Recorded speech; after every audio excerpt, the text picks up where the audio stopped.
National Registry to pull all social protection strategies officially operational. Efforts to effectively implement the national migration policy. Ghana Red Cross cautions against unauthorized use of its emblem. And protests in Congo amid gunfire and tear gas. Good evening. You're welcome to the studios of GBC24 and GTV. It's time to update you on events around our world. I'm Akushika Akwe. And I'm Conrad Kakraba. And Clement Sam is doing the sign language translation. The Supreme Court has adjourned indefinitely a writ filed by Justice Paul Derry, urging the court to declare as null and void the petition by Tiger Eye PI calling for his removal. The adjournment has become necessary because Tiger Eye PI has not been served with a motion by the Attorney General seeking permission of the court for extension of time to file a response to the writ. The five-member panel, presided over by Justice Julius Ansan, adjourned the case for the first defendant, Tiger Eye PI, to be served with the motion accordingly. And according to Justice Derry, the petition should be declared null and void because its contents had been leaked in contravention of Article 146 of the 1992 Constitution. And according to the embattled High Court judge, the airing of the video, Ghana in the Eyes of God, an epic of injustice, will prejudice his chances of a fair hearing. President John Mahama, in an interaction with the local business community in Kumasi, was happy with a suggestion on how funds accrued from misappropriated lands are to be handled by owners. It was about investing the money in shares and bonds and reserving a proportion of the amount for future generations. A lot of issues came up during the president's interaction with the business community in Kumasi. The issues laid before the community included the following items. Some said power allocated to the Ashanti and Bonafu regions during this load shedding exercise is too low. The point was made that the taxation chain for one transaction or product is too long. The jute, poultry, pharmaceutical, tourism and entertainment industries appealed for government assistance either through financial credit or by scrapping off certain taxes. Most of the businesses are small and medium-scale enterprises.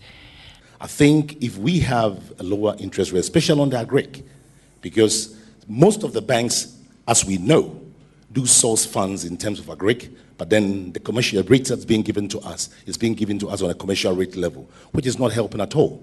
The president can have all the vision and everything, but if things, under is not being done so well, it will bring problems to us. We are not here to do unnecessary criticisms. The president explained that government is doing everything possible to end the power crisis. For those who wanted support, he referred them to the Export Development and Agricultural Investment Fund and the Ghana Investment Promotion Center. He asked them to approach sector ministries for specific initiatives tailored for their needs. If there are any pharmaceutical companies producing in Ashanti and Brongahafo, then you can apply to the Export Development and Agric Investment Fund. It will cover capital equipment imports to expand your production line. And then there's a little money that is given to you for capital.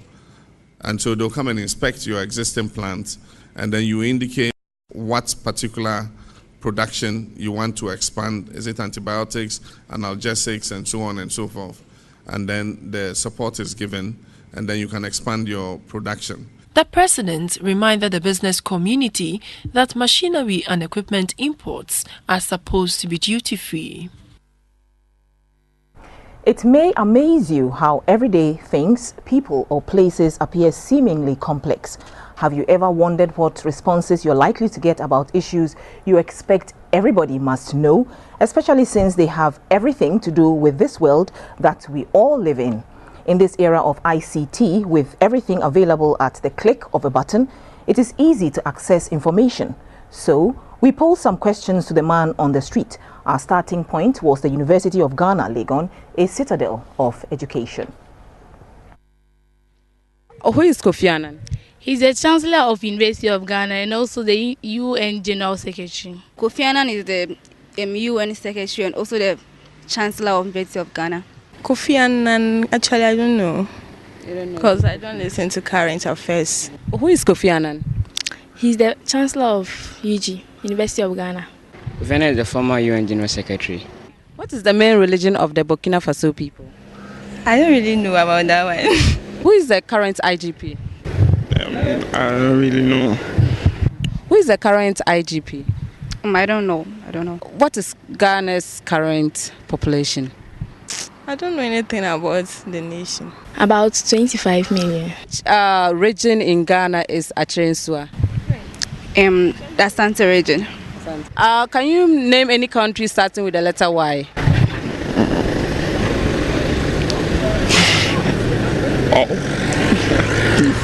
Yugoslavia. Yemen. This one you know. What is Al Qaeda? Oh, it's a popular dance, everyone. It's a dance. Al Qaeda is a terrorist group from the Arab world, ruling the people of the Middle East, invading them to do things that are not up to God's perfection. Vice President Kwesi Arthur has launched the Ghana National Household Registry program. That's a single registry which holds the key to harmonizing all social protection strategies, bringing the nation closer to ending poverty in Ghana. Largely a data collection strategy, Mr. Emisa Arthur described the move as a conscious effort at ensuring social justice for the poor and marginalized. Nto has more.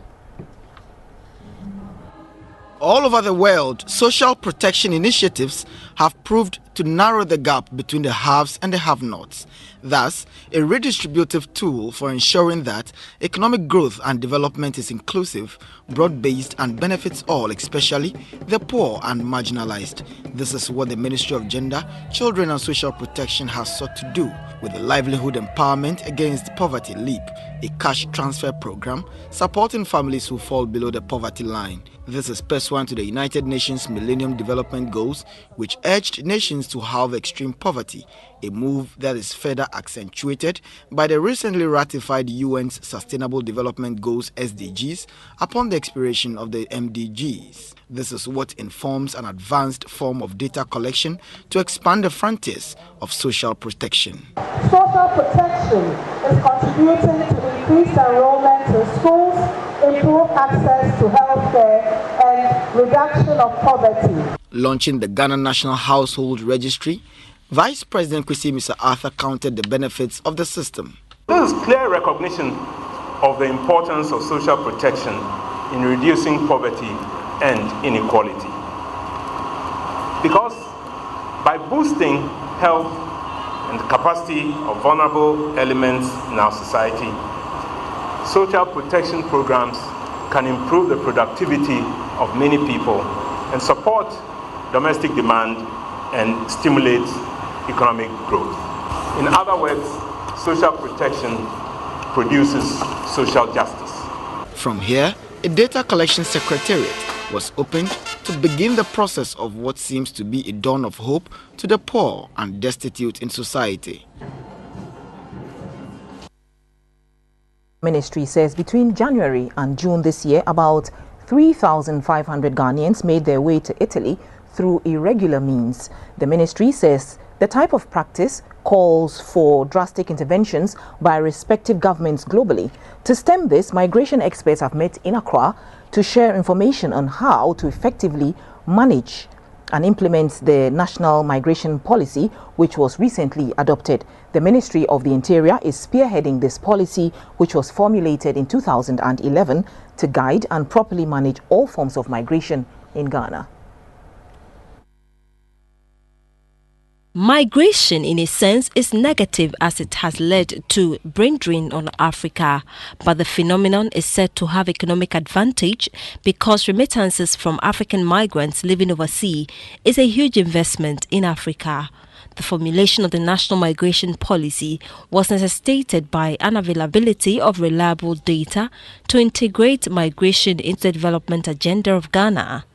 There was also a limited coherence in existing migration-related laws, among others. The Greater Accra Regional Minister, Nilai Afuteagbu, said there's a need to tackle migration at all levels and in its negative and positive aspects. He called for an all-hands-on-deck approach. The Deputy Minister for the Interior, Mr. James Agalga, said the formulation of the National Migration Policy may not have come at a better time as the world is now faced with multiple forms of irregular migration. A lot of strategies have been laid out in the policy to address the challenges. Indeed, I am hopeful that with the implementation of the strategies, government is in the right direction to deal with the challenges posed by migration of all forms, and I look forward to greater development, prosperity, and social protection for our migrants and citizens at large. The project officer for International Organization for Migration, Mr. Daniel Sam, said current projections indicate that 1 out of 7 people globally is involved in some form of migration daily, and he was optimistic the migration policy would manage both national and international migration flows. Every aspect of life affects migration, and migration also affects every aspect of life.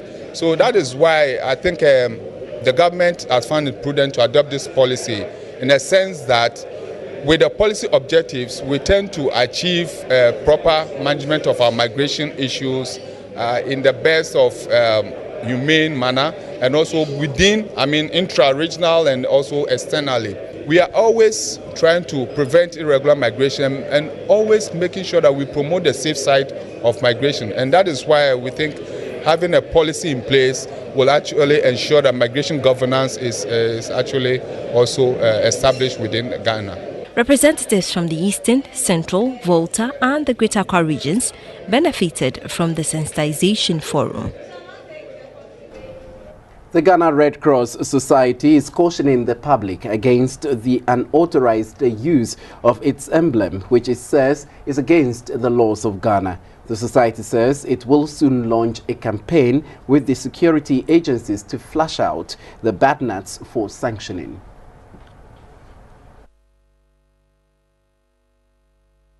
Under the International Federation of the Red Cross, only 3 emblems are recognized and certified for use. These are the Red Cross, adopted from the Swiss flag, which is mainly used in Christian-dominated countries. The second is the Red Crescent, used in Muslim countries, while Israel is the only country to have its own symbol, being the crystal. A humanitarian agency, the society enjoys some form of immunity worldwide for its role in working in disaster and war-torn areas. And this is where some unscrupulous persons are trying to take advantage of the organization's immunity.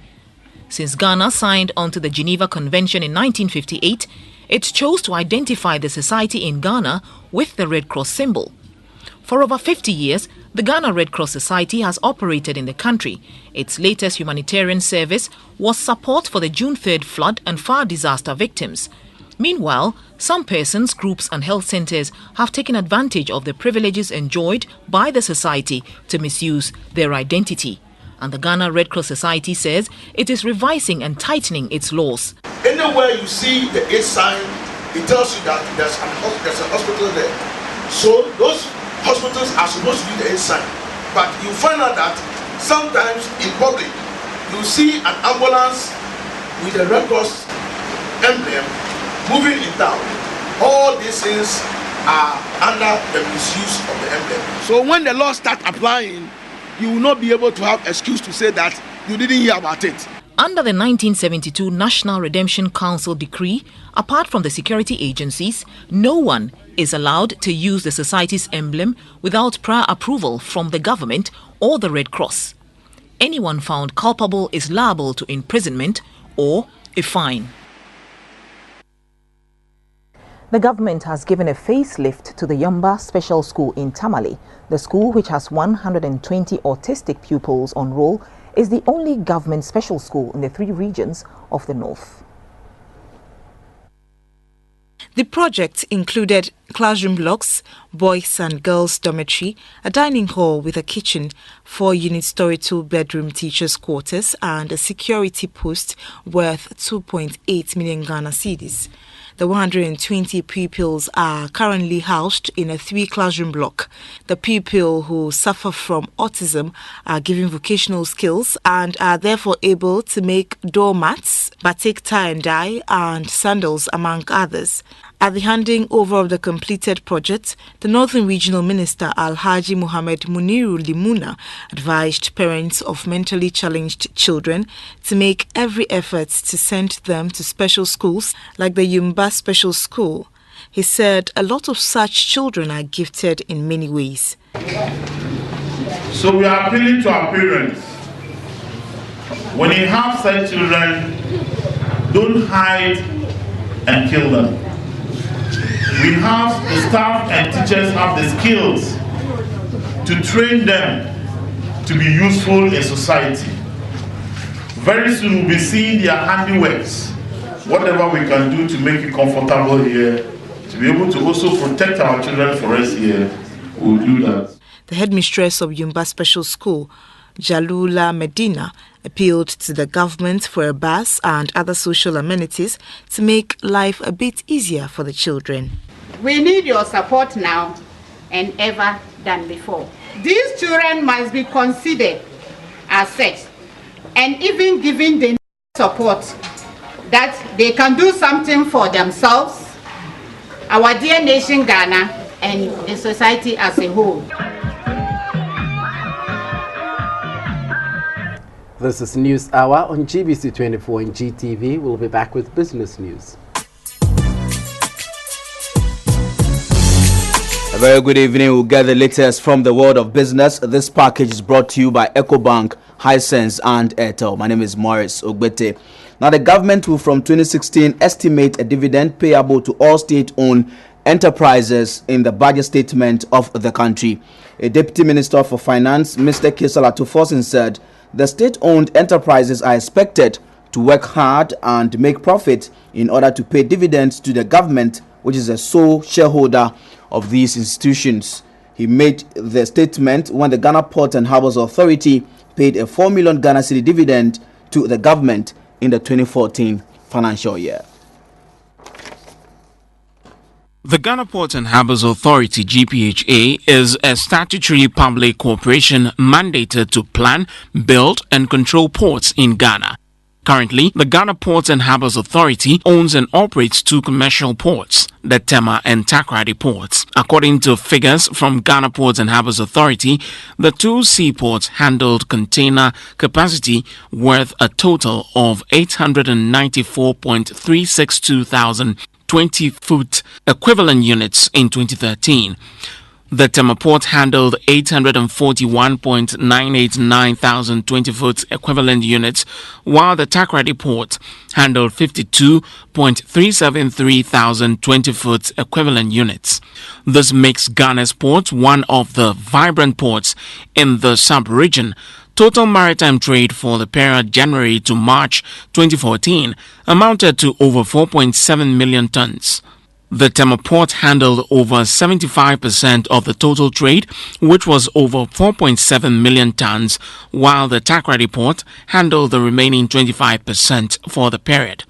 Total transshipment cargoes that passed through the ports of Ghana for the period was 282.781 thousand tons. Experts say the Port Authority is close to handling about 1 million 20-foot equivalent units, with current estimates showing that it could handle 2 million 20-foot equivalent units by 2028. According to the Minister for Transport, Jifa Ativo, both the Tema and Takoradi ports were able to make profit by the close of the 2014 financial year, and they are therefore paying a dividend of 4 million Ghana cedis to the government. There have been challenges at the port, but the activities or services continue to grow. And Ghana Ports and Harbours Authority has embarked on massive infrastructural development, and we hope that subsequent checks will be higher than the one we have today. The Director General of the Ghana Ports and Harbours, Richard Anamu, appealed to the government to give them some tax exemptions. Large percentage of our revenue is being pumped back into the system as far as the maintenance of the ports are concerned, the infrastructure and the roads, equipment. Also, the fact that we're spending, Tekradi port expansion has started. Even though revenue is not being generated, we started paying the interest on that facility. The Deputy Minister for Finance, Mr. Kesiel Atuforsen, said the government has made a lot of investments into state enterprises, and they therefore expect the companies to pay dividend to the state. Going into 2016 budget, we want to estimate dividend being payable for SOEs.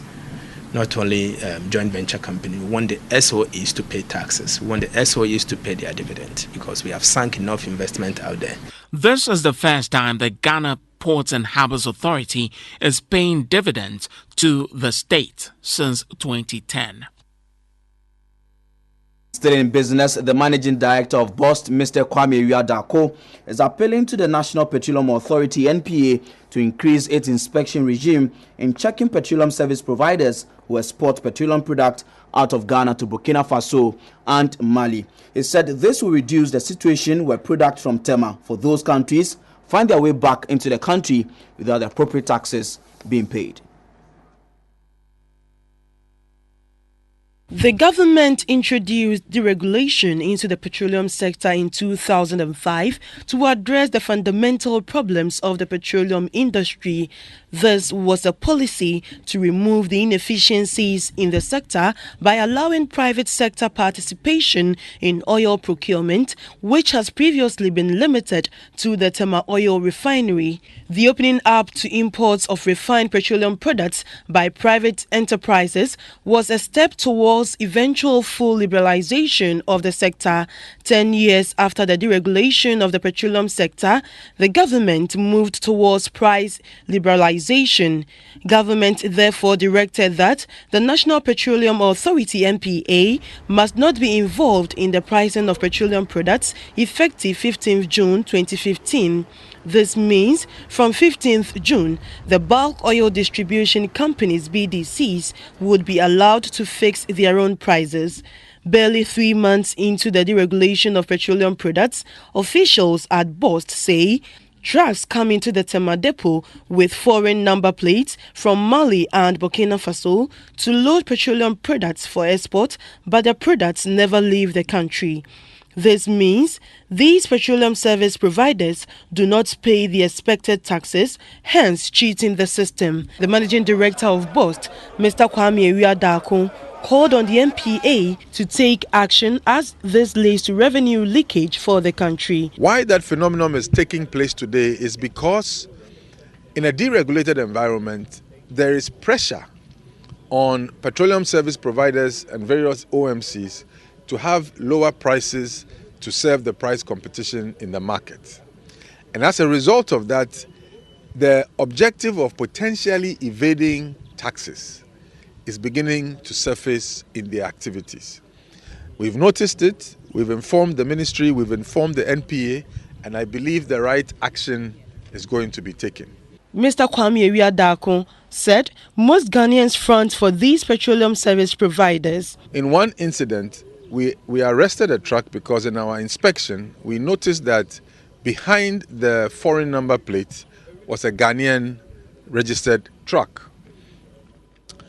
And what we've also noticed is that these trucks who are supposedly leaving Ghana to go out at the border to Mali or to Burkina Faso, which is a 2.5-day journey, load and the next day they are back to load again, which means that the petroleum products probably never left the Greater Accra, maybe Eastern or Ashanti region at the most. The Bulk Oil Storage and Transportation believes that if the NPA ensures that all exports of petroleum products out of Ghana into Burkina Faso and Mali is done from the Bolgatanga depot, it will reduce the smuggling of the product. Beatrice Sanaju, GBC24, Bolga. The Association of Ghana Industries AGI says businesses in Tema face imminent collapse if the Tema Metropolitan Assembly goes ahead to implement new property rate for industries in that particular area. At the annual general meeting, the president of the AGI, James Asareje, said the 1,000% increment in the property rate will cripple their industries, which are already on the verge of collapse. Industries in Tema say the unstable power supply and the depreciation of the Ghana cedi continue to have a toll on their operations. Some industries under the current situation have reduced the number of their employees to remain in business, while others have had to cut down their production levels to break even. In the face of all these challenges, the Tema Metropolitan Assembly has increased property rate for these industries in Tema, a situation the industries say will further collapse their businesses. At this year's AGM, the Association of Ghana Industries said there is a need for the Assembly to understand the difficult times in which businesses are operating and consider a reduction in their property rate. According to the association, the property rate has been increased by more than 1,000%, an increment they describe as unrealistic. The president of the Association of Ghana Industries, Mr. James Asareje, told GBC24 that members of the business community are law-abiding and they are ready to pay their taxes for the development of the country. But if the taxes are outrageous, the authorities must take a second look at it. He added that policies must be introduced to support the private sector and not kill it. It will surprise you to know that premises that paid about 4,500 in 2014 as property rate are being charged over 45,000 in 2015. I mean, how do you actually explain this? What percentage increase are we talking about here? And these are the key challenges that we are dialoguing with the MCE to try and find amicable solution to these astronomical property rates. The Tema Metropolitan Chief Executive, Mr. Isaac Ashia Odamting, in reaction to the association's demand, said the Assembly embarked on a re-evaluation exercise and saw that a number of the industries have acquired more assets, hence the increase in their property rates. He asked the industries to fulfill their tax obligation to ensure development. We must admit that things must change. We cannot continue doing things the way we did if it's not giving us good results. We live in Tema, the sewer is broken, our roads are broken, our street lights cannot be fixed, most schools are dilapidated, hospital facilities are still dilapidated. You know, a lot of social infrastructure gap. We are not saying this increase will solve all the problem, but there must be a basis for the change we all want. The Association of Ghana Industries and the Assembly are expected to continue their talks and negotiation to arrive at a reasonable rate.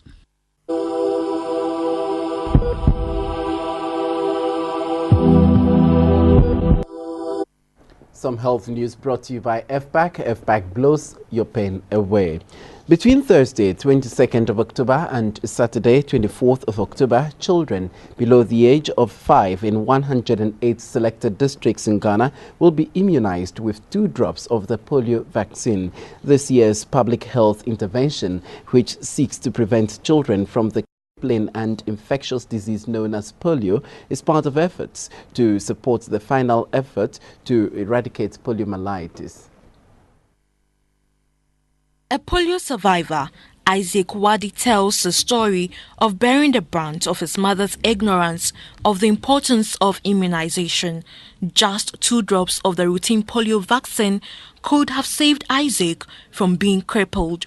The message of immunization doesn't reach the very remote areas. So I don't blame my parents for not immunizing me, maybe because they didn't hear it. In the villages, when the immunization team comes, you know, people drive them away, they scare them away because they say that they don't know what they're about. Sometimes they will say, and all those things. You know, because of the ignorance, you see, they don't trust the drug. Although this highly contagious viral disease that causes paralysis or even death has no cure, vaccination is the best way for protection and the only way to stop the disease from spreading. Ghana's polio eradication efforts began in 1996 with routine immunization. No polio outbreak has been recorded in the country since 2008 as a result of 4 key WHO interventions, including high routine immunization coverage, nationwide polio vaccination campaigns, mop-ups, and active surveillance. At the launch of the 2015 Polio Sub-National Immunization Days against polio, presentations made indicated that there are a number of children in the country who have not been reached with vaccinations, hence the need to conduct polio vaccination campaigns in selected districts with low polio vaccination coverage. According to the Director of Policy, Planning, Monitoring and Evaluation at the Ministry of Health, Dr. Afisa Zakaria, it is a responsibility of all to ensure that babies and children are free from polio and any vaccine-preventable disease. Care providers, mothers, fathers, guardians are encouraged to continue with the routine immunization exercise after this campaign. The campaigns are to supplement whatever we're getting from the routine immunization. And the EPI manager showed that we need not less than 10 doses to fully protect a child. Health workers and volunteers will visit houses in 108 selected districts across the country to give babies and children from birth to 5 years 2 drops of polio vaccine. Vitamin A capsule will also be given to children who are above 6 months to strengthen the immune system and ensure good sight. These activities will be done from Thursday 22nd of October to Saturday 24th of October. The National Catholic Health Services says the long delays and non-payment of arrears due healthcare providing institutions by the National Health Insurance Authority for services rendered has the potential of collapsing their institutions. The Catholic institution has therefore threatened to take legal action against the authority to retrieve their outstanding arrears from February this year. The Catholic Church continues to partner the government in providing healthcare in Ghana. It is a member of the Christian Health Association, which complements government's efforts at caring for the well-being of the people. Today, the National Catholic Health Service, NHCS, has 35 hospitals, 73 clinics, 10 nursing and midwifery training colleges, 3 diocesan health pharmacies and other facilities. NHCS is therefore the second highest contributor in healthcare delivery in Ghana, apart from the Ghana Health Service. At a forum on the theme, Patient Safety and Modern Health Technology, key stakeholders including health training colleges, hospitals, clinics, diocesan health pharmacies and other specialized institutions had an opportunity to peer review, learn best practices from one another and move together as a service with a common destiny and unity of purpose. The Executive Director of the Christian Health Association, Peter Yeboah, urged members to embrace the capitation system of the NHIA as it calls for competition and excellent service delivery, which will encourage a patient to select one's facility. The Bishop of the Koforidua Diocese, the Most Reverend Joseph Afrifa Ejekum, said technology has helped to advance the cause of patient safety and care despite the associated challenges. He said these health technologies will go through transformation and hence the need for health workers to be open to accept them for the benefit of patients. The Church is finding an appropriate and long-lasting solution to this issue of non-payment to providers, but in the meantime, the situation has worsened. Some members of the service were awarded for helping to develop the National Catholic Health Service. The health segment is brought to you by FPAC. FPAC blows your pain away.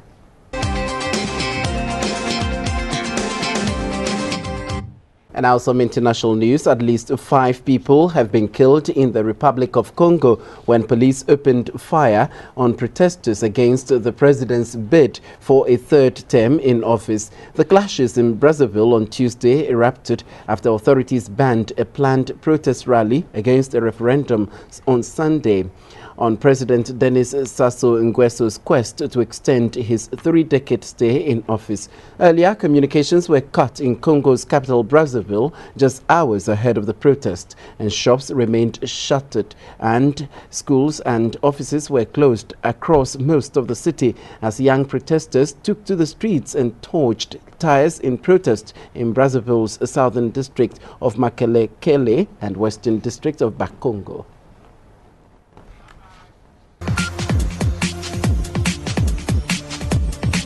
Good evening, let's talk sports. I'm Theophilus Sampa. This is in partnership with Tobinco Pharmaceuticals Limited, producers of Lunat. Now, right to dream in the news this time, they have presented the 5 trophies they won in Europe to the Minister for Youth and Sports, the GFE, and SWAG executive members. The Right to Dream Football Academy, based in Akonsombo, was founded in 1999 by Tom Vernon, an entrepreneur from England. The academy won 5 trophies in their latest tour of Europe, where they engaged in several youth tournaments, including the Gothia and the Dale Farm Milk Cup. The presentation of the trophies formed part of activities the academy has lined up to mark its 16th anniversary. Their first port of call was the headquarters of the Ghana Football Association. We would like to emphasize that your policy of combining football with education falls in tandem with the policy of the GFA. And that is why we support you wholeheartedly. We think that you are doing the right thing and deserve every support that is at our disposal. The policy of the FA is that all footballers must come from the schools. And that is why we insist that for players of the national teams, especially the junior national teams, they must have something to do with education. Next was the Ministry of Youth and Sports. The sector minister, Dr. Mustafa Ahmed, commended them for their efforts. This achievement, I think, by all standards, very remarkable. And all of you who are here and those who are not here, let me on behalf of the ministry and indeed on behalf of government and the sporting fraternity, the entire sporting fraternity in Ghana, congratulate you for doing us this honor by winning several medals. The Right to Dream Academy is regarded as one of the centers of excellence in the development of football in Africa. The Tema Methodist Day Senior High School are winners of this year's Ghana Korea President's Cup as a football competition. In all, 11 senior high schools in the Tema and Ashaiman metropolis participated in the competition. The Korean President's Cup is an annual tournament by the Korean Association in Ghana. The tournament started 6 years ago. After the preliminary stages, 4 schools, the Tema Methodist Day Senior High School, Midas, Olam's Senior High School, Don Bosco Technical and the Tema Presbyterian Senior High Schools, qualified for the semi-final stage. Midas locked horns with Don Bosco Technical at the finals. Midas in the blue and white jersey beat Don Bosco by 1-0.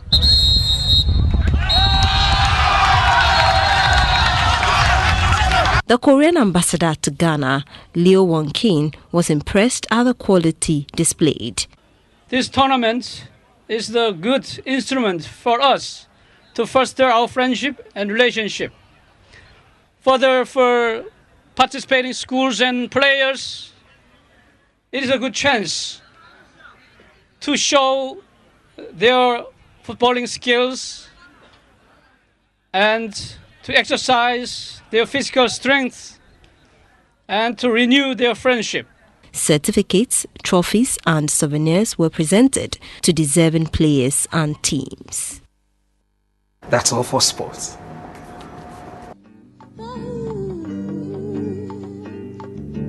How does one appreciate a work of art, since art means different things to different people? What each work signifies is often a reflection or symbolic. Mrs. Kate Bedu, in her ink drawings, combines images with geometric shapes and lines in a very imaginative way to bring out the aesthetic beauty in her works. Coming from an African background, her works present a clear idea and reflect simplicity. So who is Kate Bedu? The showbiz finds out her motivation. I'm motivated because this is something that God has given me and it's a passion of mine, and so I enjoy it. My works are based on traditional imageries, which, our forefathers and have created many years ago. They created them for functional reasons, but I choose to look at the aesthetic aspect. And so most of my works are based on things that you find in traditional life, like combs, like masks, different types of figures from different African countries. She also helped us appreciate some of her work and their significance. A lot of my works is based on experiences in my life as a wife, as a mother, as an artist. And so this work called Established History has to do with a couple who have a history which has already been established, in the sense that even if they have differences and they are turned away from each other, they always come back together in harmony. Utopian floral arrangement is just a naturescape, a nature still life, just about beauty. Basically, when I was creating this work, what I thought about was the fact that, we don't have a world which is perfect, but there are certain things which to me are perfect. Some of them could be social life, your relationship with your husband, your wife, your children. Those relationships, we should do whatever we can to make them perfect. In this situation, the 2015 Miss Nigeria Ghana has been held in Accra. The beauty pageant, which is the third in a series, was organized for Nigerians living in Ghana, and it was won by Miss Faith Uche Ugboeli. The event started with a red carpet. Some of the patrons spoke about their expectations for the night. Beauty with brain, beauty with attitude, and someone who possesses the true culture of Nigeria, who can have an impact in the Ghanaian community. It's basically what the impact they're going to put in the industry, because believe it or not, fashion, model, acting, music is the one industry. I expect a fair competition. The contestants came out with a uniform dance.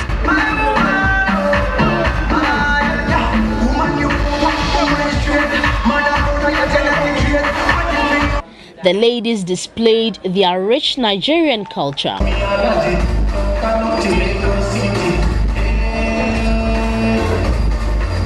At the end of the competition, Miss Faith Uche Ugboeli emerged winner.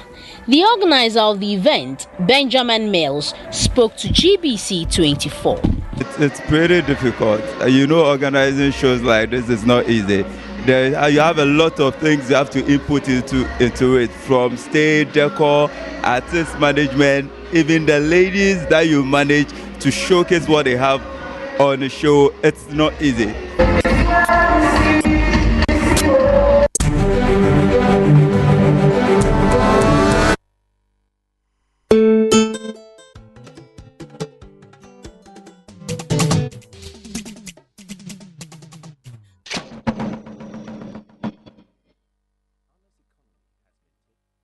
Growth trajectory boosted by improved oil and gas production, increased private sector investment, improved public infrastructure development, and sustained political stability. To sustain this faith in the economy and encourage pride and excellence in local business, Ghana needs strong financial institutions to support indigenous business. National Investment Bank has risen up to the challenge. NIB was established in 1963. To spearhead the industrial growth of this country. We have tried